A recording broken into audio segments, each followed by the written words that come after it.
کیا آپ نے کبھی سوچا ہے کہ تقسیم ہند کے وقت لوگوں پر کیسی کیسی اذیتیں نازل ہوئی، کیسے خاندان ٹوٹ گئے، محبتیں بکھر گئی اور لوگ اپنوں کے ہوتے ہوئے بھی تنہا ہو گئے؟ آج میں آپ کو ایک ایسے ناول کا خلاصہ سنانے جا رہا ہوں جو صرف ایک خاندان کی کہانی نہیں بلکہ ایک پورے عہد کی تصویر ہے۔ یہ کہانی ہے تقسیم ہند کے پس منظر میں لکھے گئے خدیجہ مستور کے شہرہ آفاق ناول آنگن کی۔ آنگن ایک ایسا ناول ہے جو تقسیم ہند سے پہلے اور بعد کے حالات کو ایک خاندان کی کہانی کے ذریعے بیان کرتا ہے۔ یہ کہانی صرف ایک گھر کے آنگن تک محدود نہیں بلکہ اس میں سیاست، معاشرت اور انسانی رشتوں کی پیچیدگیاں بھی نمایاں ہیں۔ ناول کا مرکزی کردار عالیہ ہے اور پوری کہانی اسی کی نظر سے بیان ہوتی ہے۔ عالیہ کی دادی جان اپنے رنگین مزاج سرتاج کی بدولت گھر کی سربراہ بن جاتی ہیں جنہیں کوئی روکنے ٹوکنے والا موجود نہیں ہے۔ چونکہ یہ ایک زمیندار گھرانہ ہے اس لیے گھر کے اندرونی معاملات کے ساتھ ساتھ بیرونی معاملات بھی عالیہ کی دادی جان کی ذمہ داری ہو جاتے ہیں۔ عالیہ کی دادی جان ایک سخت گیر خاتون بھی ہے۔ یہ کہانی عالیہ سے شروع ہوتی ہے اور فلیش بیک کی تکنیک کے ذریعے قارئین کو پتہ چلتا ہے کہ عالیہ کے دادا جان جنہیں میاں جی کہا جاتا ہے ان کے 3 بیٹے تھے۔ عالیہ کی دادی کے علاوہ میاں جی کی 2 طوائف بیویاں بھی تھیں جن کی اولادوں میں سے اسرار میاں کا ذکر اس ناول میں کثرت سے ملتا ہے۔ میاں جی کی 2 بیٹیاں ہیں سلمہ اور نجمہ۔ میاں جی کے بیٹے مظہر میاں کی شادی ایک غریب خاندان کی لڑکی سے ہوتی ہے جن سے ان کے 2 بیٹے جمیل اور شکیل ہوتے ہیں۔ اظہر میاں کی شادی ایک امیر کبیر اور پڑھے لکھے خاندان کی لڑکی سے ہوتی ہے جن سے ان کی 2 بیٹیاں تہمینہ اور اس ناول کا مرکزی کردار عالیہ ہیں۔ منجلے چچا کی 3 شادیاں ہیں اور ان کی ایک بیٹی جس کا نام چھمی ہے وہ بھی مظہر چچا کے گھر رہائش پذیر ہوتی ہے۔ عالیہ کی بڑی پھوپھی اپنے ملازم سبحان کے ساتھ بھاگ کر شادی کر لیتی ہیں۔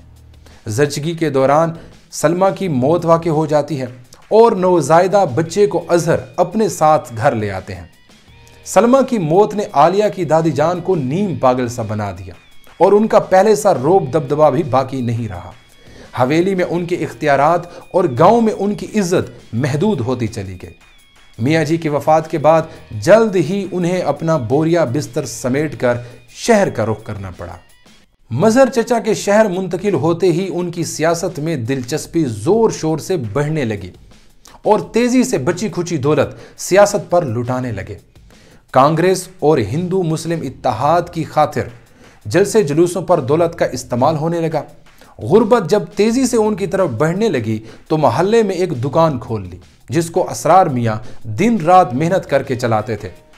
اسرار میاں طوائف کے بیٹے ہونے کے ناطے کتے سے بھی کم درجہ حیثیت رکھتے تھے۔ اتنی محنت، مشقت اور ہر برے وقت میں ساتھ دینے کے باوجود ان کی گھر میں کوئی اوقات نہیں تھی، یہاں تک کہ بچوں کے چچا ہونے کے باوجود انہیں بچوں سے دور رکھا جاتا۔ عالیہ کے والد کو شہر میں سرکار کی طرف سے ایک بہت ہی عظیم الشان بنگلہ مل جاتا ہے۔ عالیہ کی آپا اپنے پھوپھی زاد صفدر کو پسند کرتی ہے اور عالیہ کا والد بھی اس رشتے کے حق میں ہوتا ہے، لیکن عالیہ کی ماں صفدر کو بے عزت کر کے گھر سے نکال دیتی ہے اور عالیہ کی آپا کا رشتہ مظہر چچا کے لڑکے جمیل سے کر دیتی ہے جو اپنی مہندی کے روز زہر کھا کر خودکشی کر لیتی ہے اور گھر میں کوہرام مچ جاتا ہے۔ عالیہ جو اس وقت 10ویں جماعت کی طالبہ تھی اس ثانیے سے شدید متاثر ہوتی ہے، نتیجتاً وہ مرد ذات سے نفرت کرنے لگتی ہے۔ اس واقعے کے بعد عالیہ کے والدین میں علیحدگی بھی ہو جاتی ہے۔ ایک دن عالیہ کا والد اپنے انگریز افسر سے لڑ پڑتا ہے جس میں انگریز کی موت واقع ہو جاتی ہے اور عالیہ کا والد جیل چلا جاتا ہے۔ جیل کے بعد ان سے سرکاری بنگلہ چھن جاتا ہے اور وہ لوگ مظہر چچا کے گھر منتقل ہو جاتے ہیں۔ عالیہ کے مظہر چچا کے گھر آنے سے پہلے جمیل بھیا اپنی چچی ذات چھمی سے محبت کے ڈرامے کر کے اس سے رقم بٹورتا رہتا ہے، لیکن عالیہ کے آتے ہی جمیل بھیا چھمی سے کنارہ کشی کر کے عالیہ پر ڈورے ڈالنے لگتا ہے، مگر عالیہ تو ویسے ہی مرزار سے نفرت کرتی تھی۔ وہ جمیل کے انداز کو خوب سمجھتی تھی، اس لیے اسے لفٹ نہ کراتی، مگر جمیل کو آہستہ آہستہ سچ مچ میں عالیہ سے محبت ہونے لگی۔ مظہر چچا مسلسل انگریز بھگاؤ اور ہندو مسلم اتحاد پر پیسہ خرچ کیے جا رہے تھے۔ ایک دن خبر آتی ہے کہ جیل میں عالیہ کے والد کی موت ہو گئی ہے۔ یوں عالیہ اور اس کی والدہ میں جو تھوڑی بہت اچھے دنوں کی امید باقی تھی وہ بھی جاتی رہی۔ عالیہ خود کو بے بس محسوس کرنے لگی۔ اس کی اکلوتی کزن اور دوست چھمی کو جب احساس ہوا کہ جمیل بجائے اس کے عالیہ میں توجہ لینے لگا ہے تو چھمی بھی عالیہ سے نفرت کرنے لگی۔ یہ حالات اس وقت بگڑ جاتے ہیں جب مظہر چچا کو ہندو مسلم اتحاد کی سیاست میں جان سے ہاتھ دھونا پڑتا ہے۔ گھر بکھر کر رہ گیا۔ شکیل آوارہ گرد بن کر چور چکاری پر اتر آیا اور جمیل سے حالات سنبھالے نہ گئے، کیونکہ عالیہ کی بے رخی نے اس کو توڑ کر رکھ دیا تھا۔ چھمی کی شادی گاؤں کے ایک گوار گھرانے میں کر دی جاتی ہے۔ گوار اس کے ساتھ بدترین سلوک کرتے ہیں اور ایک ہی بیٹی کی پیدائش پر وہ لوگ اسے گھر سے نکال دیتے ہیں۔ یوں چھمی ایک بار پھر مظہر چچا کے گھر رہنے پر مجبور ہو جاتی ہے۔ آمدن نہ ہونے کے برابر ہوتی ہے۔ ہر طرف ہندو مسلم فسادات نے قہر برپا کر رکھا ہوتا ہے۔ انہی حالات میں ایک دن بالآخر پاکستان بن ہی جاتا ہے۔ عالیہ کے امیر ماموں اپنی انگریز بیگم کے ساتھ پاکستان منتقل ہو جاتے ہیں اور کچھ ہی دنوں کے بعد عالیہ کی والدہ اور عالیہ کے لیے جہاز کی ٹکٹ ڈاک پر ارسال کر دیتے ہیں۔ عالیہ کی والدہ پھولے نہ سمائی اور پاکستان جانے کے لیے تیاری کرنے میں مصروف ہو جاتی ہے۔ عالیہ مظہر چچا کے خاندان کو چھوڑ کر جانا نہیں چاہتی، مگر ماں کی وجہ سے مجبور ہوتی ہے۔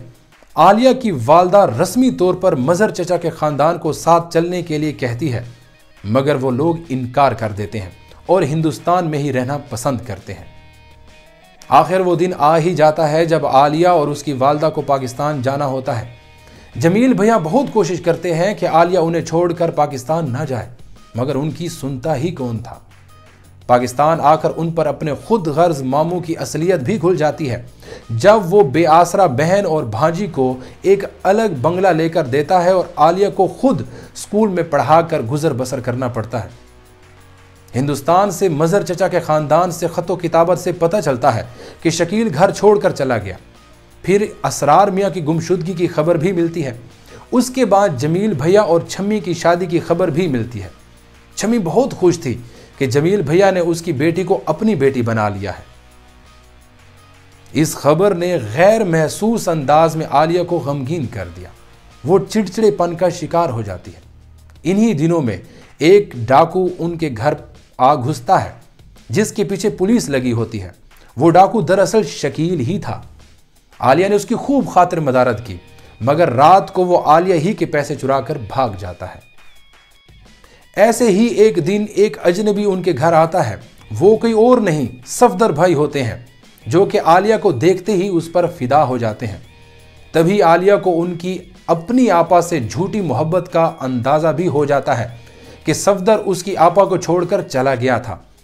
عالیہ کو بھی اپنی ماں کی طرح صفدر سے نفرت ہو جاتی ہے۔ کہانی کے اختتام پر عالیہ کے پاس جمیل کی محبت ٹھکرانے کے پچھتاوے کے سوا کچھ باقی نہیں رہتا۔ اگر آپ کو یہ کہانی پسند آئی ہے تو کامنٹ میں بتائیں۔ مزید ناول کے خلاصے کے لیے ہمارے ساتھ جڑے رہیں۔ اللہ نگہبان۔